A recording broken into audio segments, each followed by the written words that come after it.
As I've been looking for Mustang parts, I can't believe how many GTs I've come across that have been wrecked. These cars are dropping like flies. There are so many of them that get totaled, and they're 20-something years old or around 20 years old, and they've survived so long, but so many of them are getting destroyed. And I don't know if that's just new drivers or just time goes on and these cars disappear as they get wrecked, and as time goes on, these cars will disappear slowly as they get wrecked and burned, and who knows what happens. But it's really too bad to see. And I just came across so many GTs. I had to take screenshots of all these and say, look how many GTs we're losing every day. But I did tell you that the orange strap on this car had something interesting about it on the trip home. This is my GT bringing it home from Pahrump.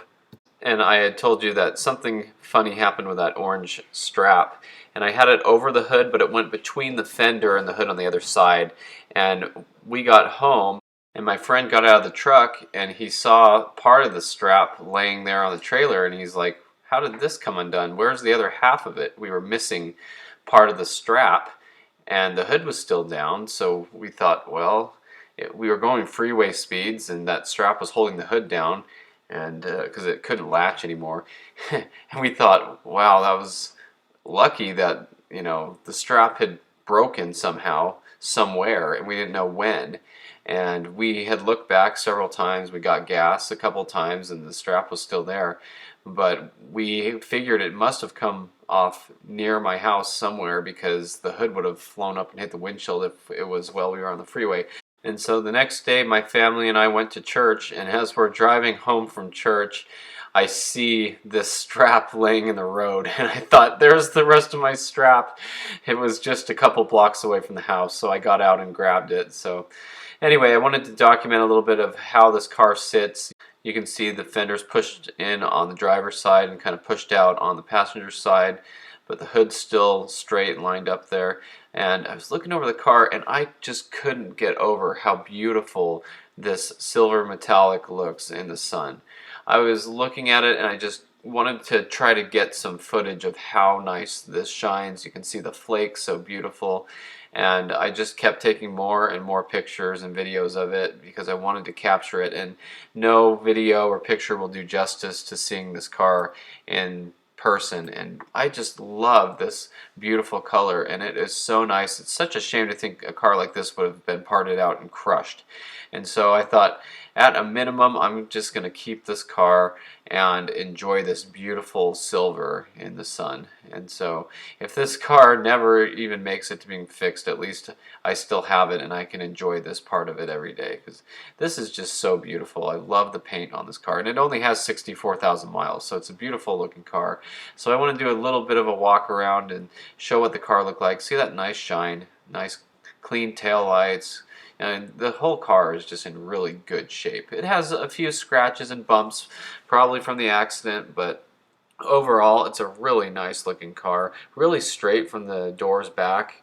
Luckily none of the doors were damaged in the accident, and but look how nice this is. Yeah, some scrapes there on the back bumper, and the side scoops each have some scrapes on them, but overall, pretty nice looking car. And unfortunately, this fender got bent. 40th anniversary GT. It's a '04 GT. It's not a 40th anniversary edition. There is a small little crack on this header cowl, but that's fine with me. It's still in really good shape. I'm surprised that didn't get hurt in the accident. Most of the damage is up front here, the core support, the radiator support, and the bumper, and it's really not so bad. Now, if we go inside the engine bay and look around a little bit, it's all looking pretty good, actually. The top of the hood is still latched to the bottom area. That's kind of interesting. Expansion tank shattered, unfortunately. The cap's still good. The power steering reservoir busted, and the top of it was sitting on top of the engine. Here's part of the fan shroud and fan itself, actually, and parts of just the trim here that go in the front by the hood latch. But as far as the car goes, the engine looks pretty good. It runs nice.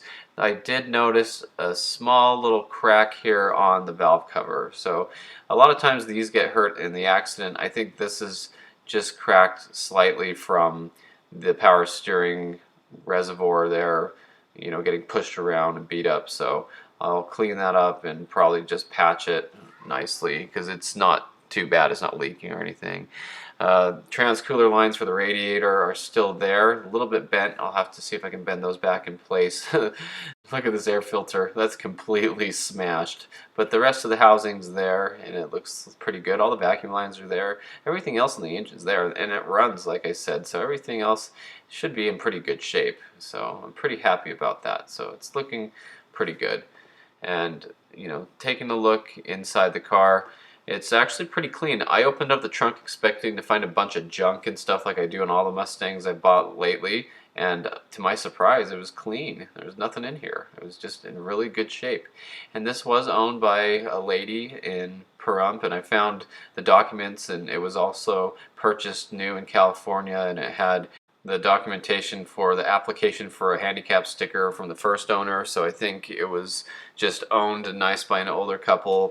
And then, the lady, and it's all stock, so I don't think it's been raced or anything, but anyway, a little bit dirty inside to be expected, some change. Piece of the headlight here that was thrown in here after the accident. So it is an interior upgrade package car, so it does have the IUP bezels and everything. Unfortunately, it doesn't have the seats with the headrests anymore, but it does have the pedals for being an IUP car. So very happy to see that, and the bezels are all in great shape. It just needs to be cleaned up a little bit. One of the vents has some cracks on the vent itself. The seat's really nice, just needs to be cleaned up. But overall, just kind of dirty. The center console's nice and sturdy. Everything looks pretty good in here. Nothing was really taken out of here. It was, the radio's gone, obviously, so it probably had an aftermarket radio that they took out. Nice 150 mile an hour gauges for the GT. I've always loved that about these cars. Always something to enjoy when you had a V6 and you see a GT and you're like, wow, that's the big boy. It's got the 150 mile an hour gauges instead of the 120. But anyway, just kind of dirty but clean and nice. 64,000 miles, like I said. Everything seems to be in pretty good shape here, and this will continue to protect the steering wheel while I'm working on it. And the dash mat, it can stay there to keep the dash in good shape. But door panels look pretty good, not broken or anything. So they're original. You can feel they have a little lip there where you grab it. So I know that those are the original handles. But anyway, that's a little update on the silver Mustang GT. I originally bought the car to take the engine for the yellow GT that I'm working on. But now I'm thinking that it'd be nice to fix this one up too. That's the problem I have. I buy these Mustangs and I think, well, this one runs and drives. Why can't I just fix it and drive it too? So I'm getting myself in trouble. Every Mustang I buy, I just want to fix and drive it. So we'll see. I would like to see how far I can get on fixing this one up and seeing if it's okay to drive again, and even if it just gets me to work and back, or around the neighborhood. It doesn't have to do anything incredible. I've noticed that guys are actually taking '03 Cobras, Mach 1s, lots of new edge cars like this, and cutting the front off to put tubular front ends on for racing. And so if they do this to a car that's perfectly good and they're going to use it for racing, I don't see why I can't cut the front end off of my car and repair it. And here's a '03 Cobra, and here's a blue Mach 1 that a couple guys I follow on Instagram have been doing, and they're purposely doing this to the car. So if they're going to do that, why don't I just do it to repair a nice 64,000 mile car and enjoy it? I think there's a lot to cars that get totaled that gets thrown under the rug. There's cars like this get written off when there's things that can be done to fix them. So I'm going to try to do that, even if this car ends up just being, a race car for somebody one day. It looks pretty good, and I'm going to try to fix it. So that's the plan. So thanks for watching. I hope you enjoyed this video, and stay tuned for more Mustang content.